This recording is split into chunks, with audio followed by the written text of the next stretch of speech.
good afternoon. My name's Joe Bandel, and I am the last Rosicrucian.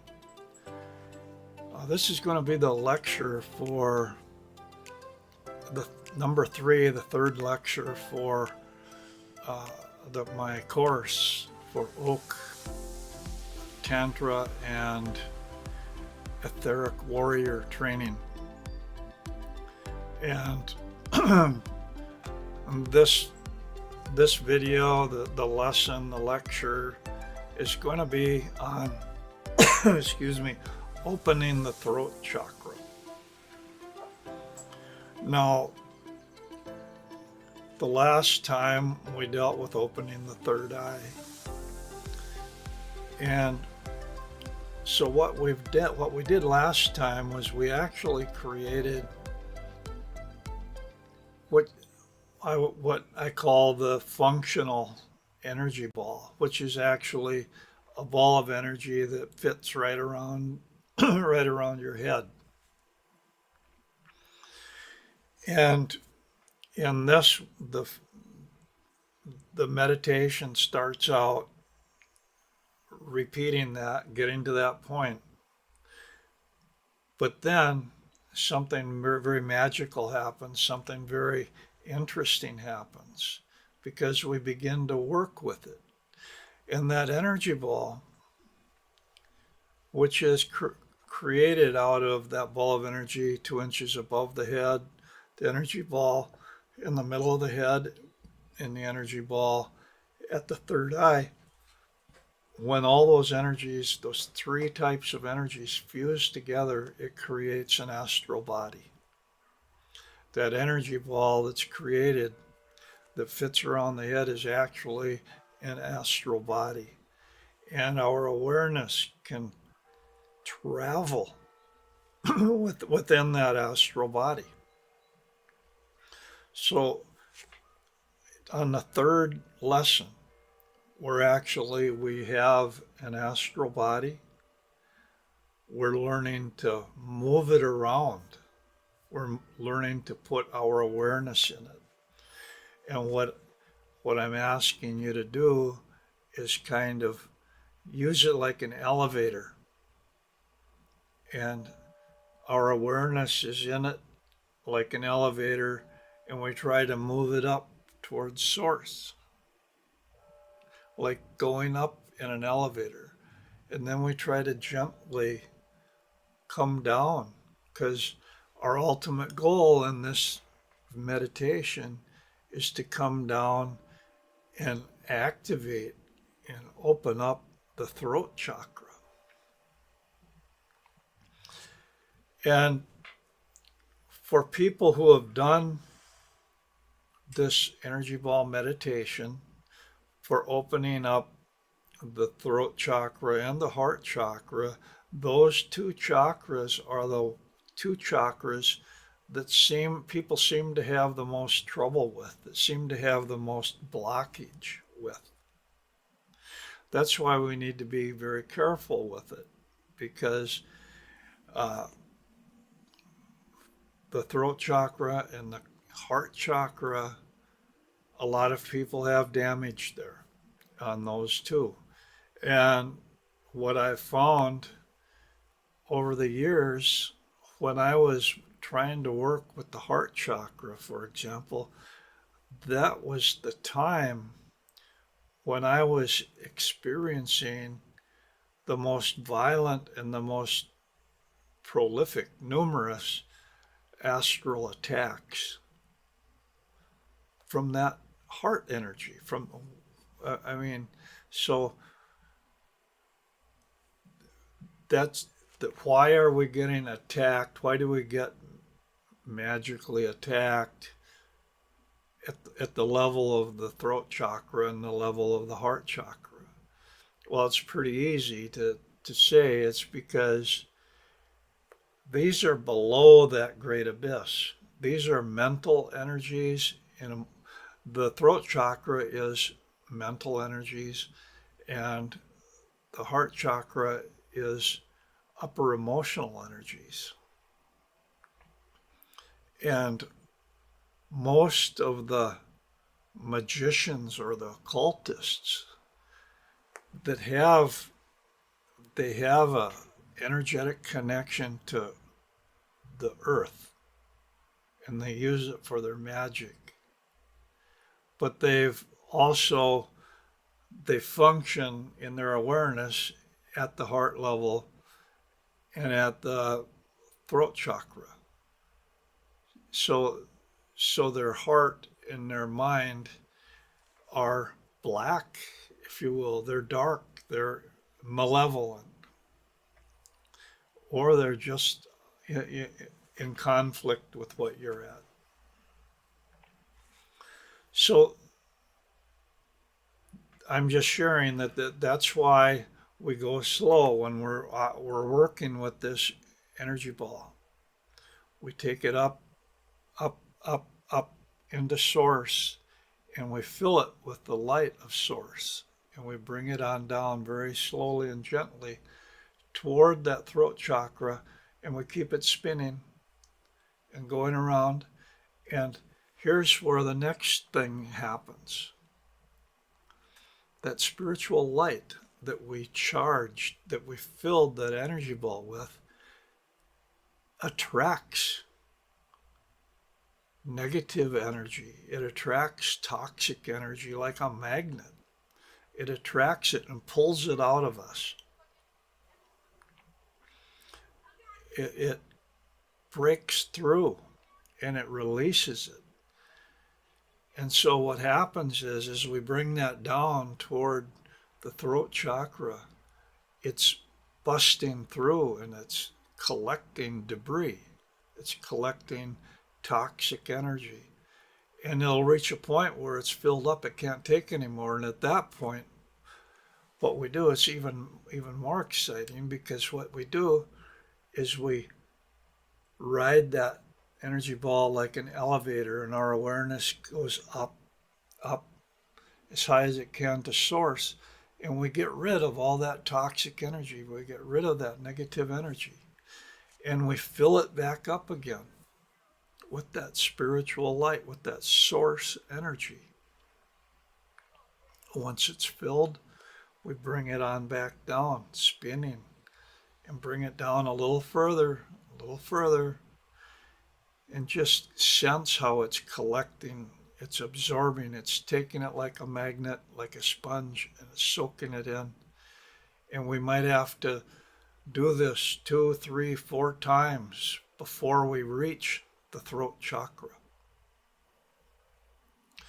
And so we keep going up like an elevator, our awareness going up.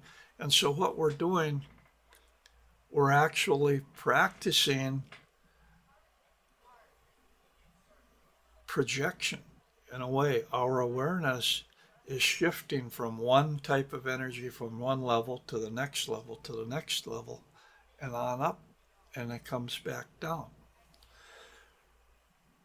So that's the third point that makes this meditation so powerful, is we're actually shifting the awareness, and we're building a bridge between these. We're building a bridge between the unity energy of source, the archetypal energy that's black and white, to the third eye energy, which has actually got 8 awareness points. And so it's got 8 awareness points. It's coming down and it's picking up, because the throat chakra also has 8, because it's mental energy. You have abstract mental energy with 8, you have concrete mental energy with 8. So there's a perfect match. So it comes down and there's that perfect match, 8 for 8. It will activate the throat chakra. So after 3, 4 times, 5 times, bringing it up, bringing it down slowly, being aware of what's happening, you finally bring it down to the throat chakra, and you let it spin there and you let it rest there, and it is full of that source energy. And then you can meditate and feel that source energy flood your entire body and power your astral body at that throat chakra level to fully activate the throat chakra. And when the steps are followed completely, things snap into place. They're phase locked. And what happens is a permanent connection, a permanent bridge is built. So that the next time you do it, it's not as hard. And it gets easier and easier and easier as the connection purifies and gets clearer and stronger. So that's the power that is in this solo meditation. That's why it's so important to do it. And the next solo meditation is when we do that same exact thing and we bring that energy ball down to the heart center, that's going to be the next time. Now, you've probably noticed a big difference between doing the solo meditation and doing the group meditation. And they're both important. At first, the solo meditation is more difficult than the group meditations. But I think it's more important. The problem is we got to do both. We got to learn how to do both, because in the group meditations, it's giving you practice sensing the group, sensing the circle, sensing the other members of the order, sensing the other people in our soul group, and sensing that united collective energy that creates a portal, that can create a portal. Because the meditations that I do, the daily meditations that I do now, are group meditations. They're portal meditations in the beginning, because that's one of the most important aspects to me, is to be joining and feeling empowered and contributing to the group energy and that sharing. But and being able to draw upon it if I need it for assistance, something like that. So it's incredibly, the group energy ball meditation is incredibly important later on, after we've connected all the levels. It's not so important now. And it seems probably kind of simple, and it's like, well, oh, what am I doing this for, or whatever. So that's why I've added to that meditation to where we're doing a little memory work, working with the memories. We're charging up so that we've got plenty of energy, and then it's asking to explore memories of restrictions, where we've been limited, where we've encountered limitations. And then it's asking us to explore memories of where things have just happened easily. They've just kind of fallen into place and everything's turned out right. And then trying to compare the two.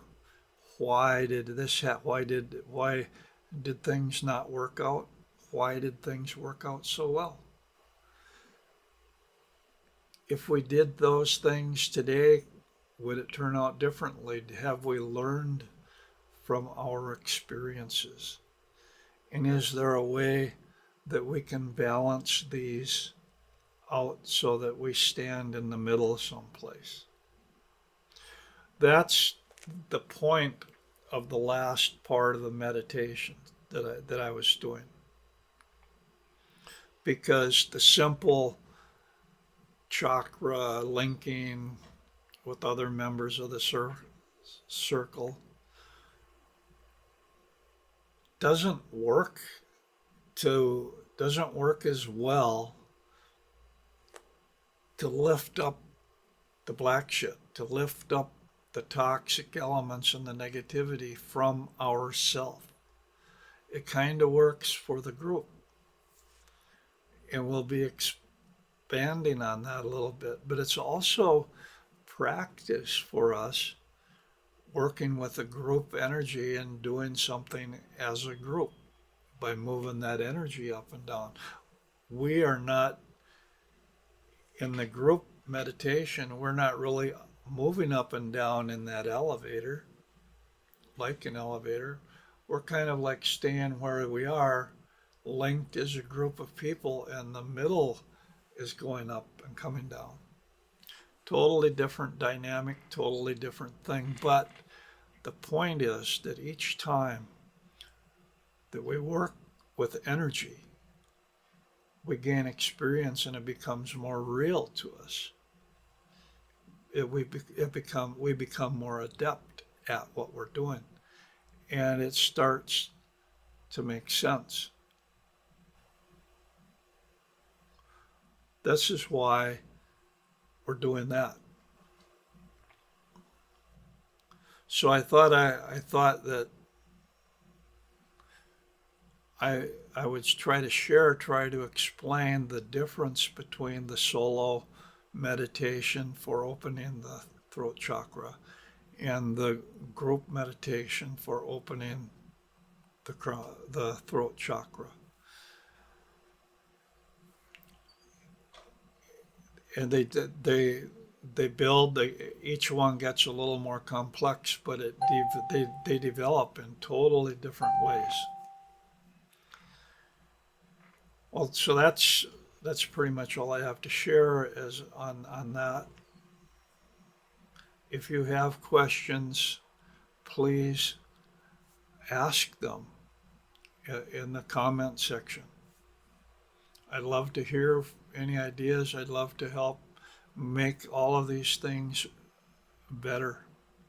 If I had the feedback to know how it was working, what's kind of rough, what needs a little to be smoothed out, things like that. Okay, till next time. Thank you.